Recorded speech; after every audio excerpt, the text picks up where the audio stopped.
Hello everybody, I'm Prince Philly, and I'm home for the holidays. Yep, it's nice to be surrounded by family. Anyway, today's video I'm going to be talking about representation in the media. More specifically on TV, or at least that's how it was going to be. I even filmed and started to edit when my brothers finally came in and was like, hey, want to see Star Wars? And I was like, yeah, I want to see Star Wars. I'm not going to say it was good or bad or anything for spoilers' sake, but I will say this. When I saw the movie, I saw the name of the director, which was very unfamiliar with me, and I researched him. And this was like his 6th movie, so he's a beginner, so go easy on him.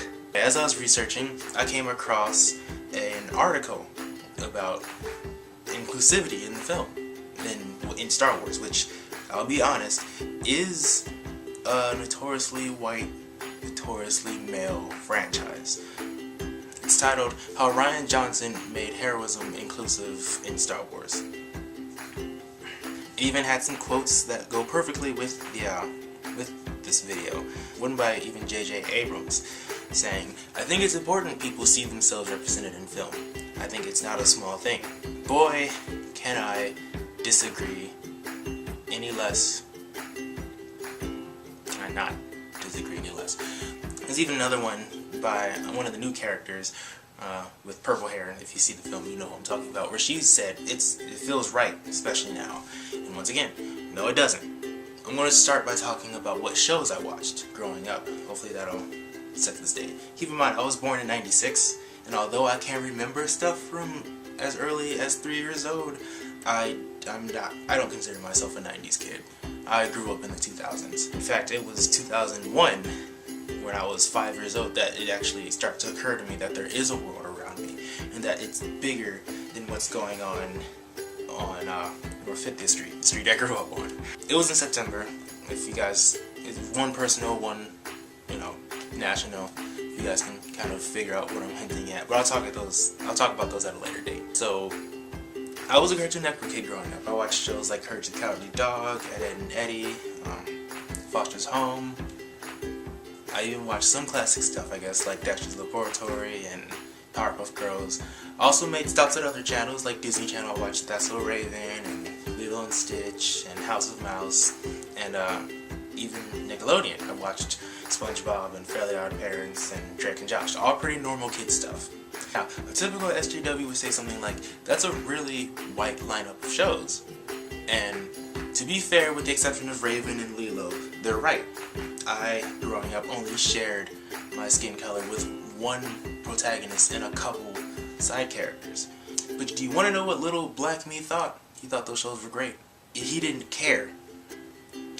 I still don't care. As an adult who is much more aware of the world around me, I don't care whether I share the skin color or even the sexual orientation of characters or the gender of characters on film. But why did I make this video?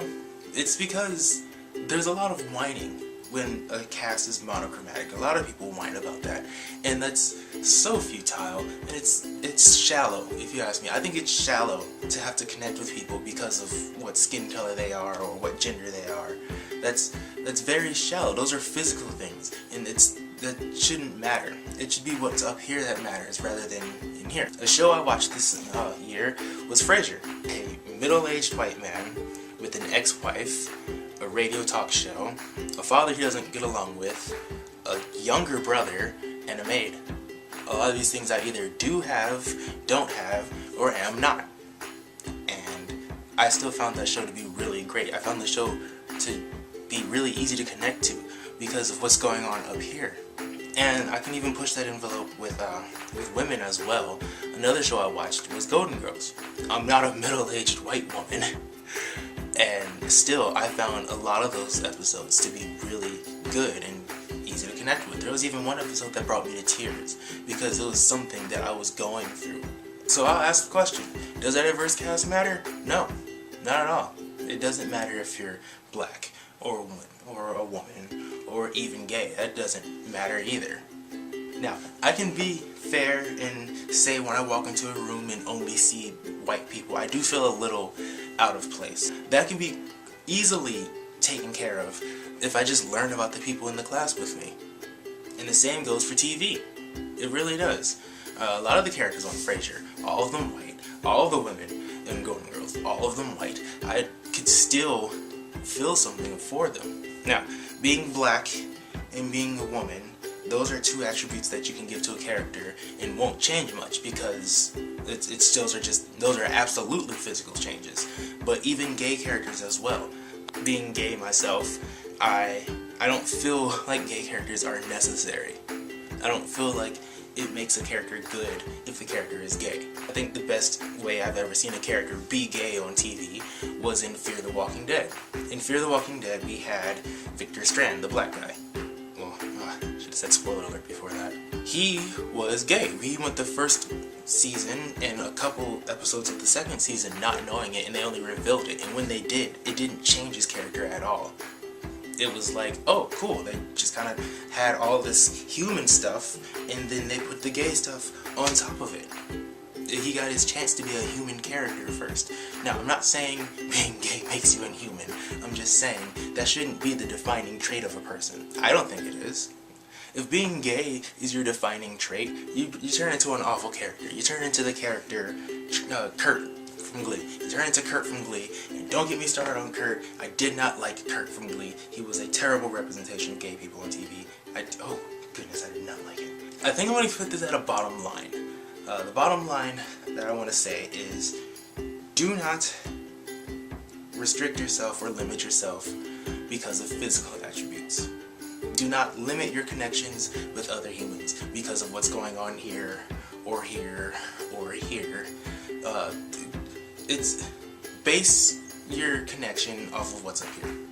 Base your connection off the stories and the experiences of others, and you'll stop hindering yourself. Simple as that. If you let physical things be the thing that define a person, then it's shallow. It's shallow and it's hindering.